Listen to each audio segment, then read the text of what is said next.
Last time we were confronted with a miniature that just wasn't exciting. A lack of detail, dynamic posing, and weird, floppy plastic made this project something that was initially less than desirable.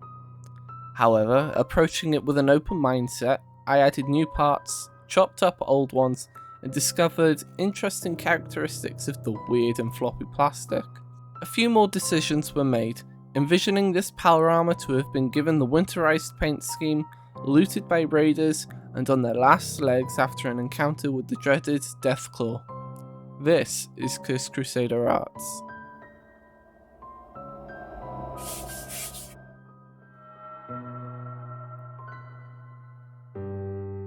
I started off by roughing the miniature up, by covering the black undercoat with a layer of Armageddon dust. The idea here was to use the tiny rock fragments to add texture to the smooth miniature. This would do several things.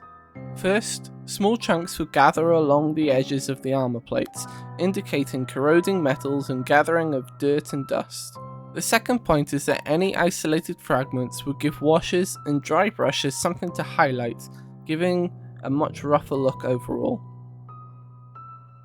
After this, I got to hiding the yellow browns of the Armageddon dust by putting 2 thin coats of lead belcher, unifying the whole armor in a proper metallic case.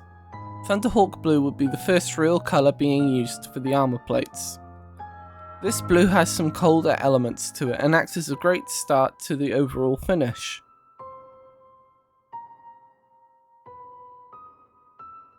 After this, I got to work hiding the yellow browns of the Armageddon dust by putting 2 thin coats of lead belcher, unifying the whole armor in a proper metallic case. Thunderhawk blue would be the first real colour being used for the armor plates. This blue has some colder elements to it and acts as a great start to the overall intended finish.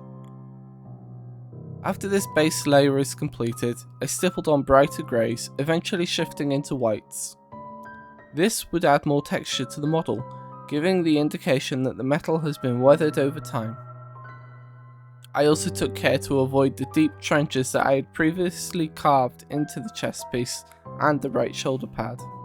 This will ensure that the darker colours that was built up previously remained, giving the model depth to try and give some indication as to how thick the armour is and how dangerous their foe is also.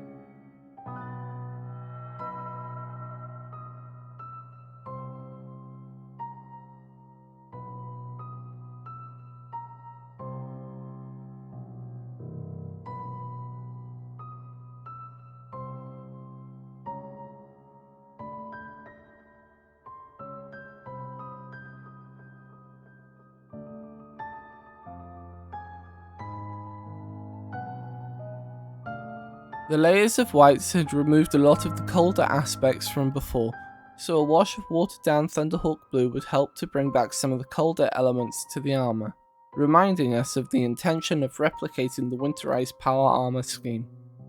I then gave the metals a wash with Agrex's Earthshade, contrasting the cold blues with warm, dirty browns and picking out the details.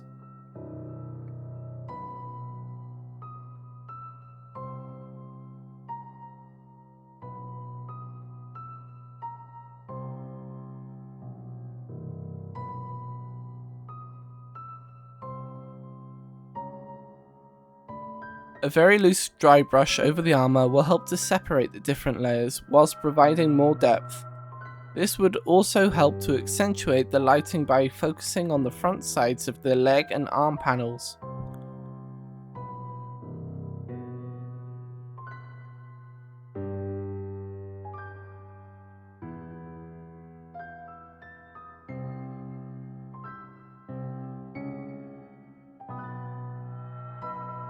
Also, to help create more depth, I picked out details by painting in the details of the plasma rifle, such as the power coils in a dark green to show that the ammo had run out, and also putting black into the gaps where there should be holes in the stock of the rifle.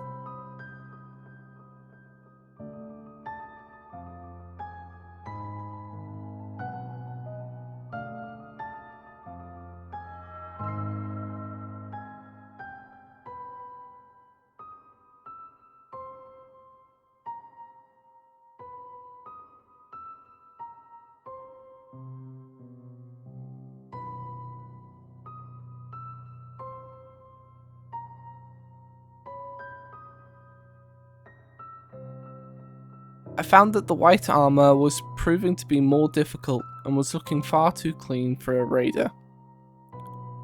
I decided to fix this by using Agrax Earthshade and Nuln oil washes heavily across the model, using a Q-tip wetted with water to remove some of the surface layer of the wash to add more depth and colour, giving an indication of oil leaks and thin rust. This was an attempt to replicate the reductive technique that many miniature painters do with oil paints when creating grim dark settings.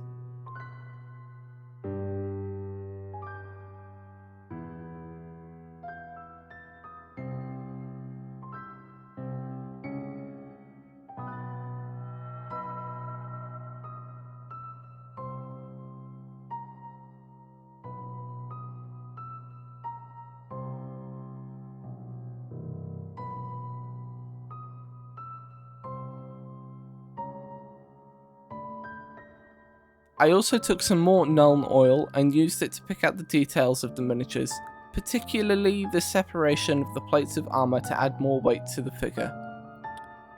This was the best thing I could have really done in order to over-exaggerate the details and make it seem more defined than what it really is.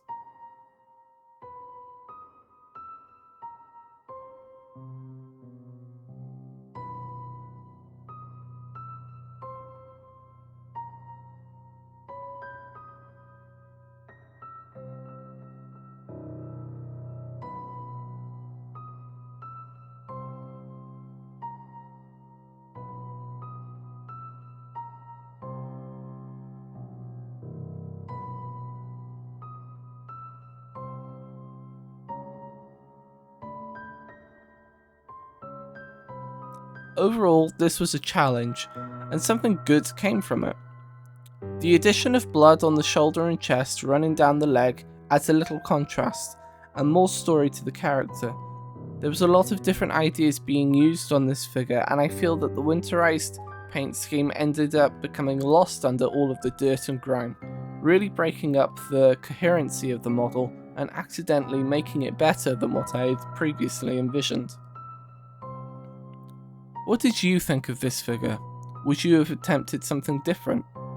Perhaps a different paint scheme, or different conversions, or even add some details with freehand and decals? Let me know in the comments below. Next week I'm bringing something really special. I'll be taking inspiration from Japanese folklore. Next week I'll be bringing something really special. I'll be taking inspiration from Japanese folklore, Blanchitsu, and the Silent Hill graphic novels, Next week, I'm bringing something really special. I'll be taking inspiration from Japanese folklore, Blanchitsu, and the Silent Hill graphic novels. So if that's something that's got you intrigued, subscribe, and I'll see you next time.